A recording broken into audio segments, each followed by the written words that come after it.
আপনারা দেখতে পাচ্ছেন ফাউন্টেন। আজকে এটাকে কানেকশন দিলাম, কানেকশনের কাজ শেষ আমাদের।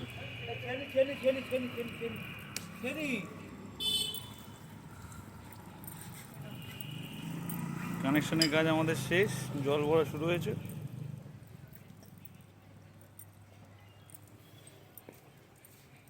দুই গোড়া মোটর দিয়ে ওপেন আওয়েল পাম্প দিয়ে করা হচ্ছে কানেকশন। দেখতেই পাচ্ছেন ওখান থেকে দু গোড়া দিয়ে 2 ইঞ্চি উঠেছে।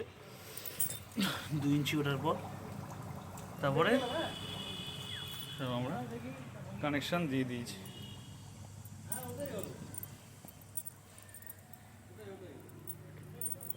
আবার চালানোর পরে এটাকে আমরা আবার একটা ভিডিও করে আপনাদের দেখাবো কেমন লাগছে বলবেন।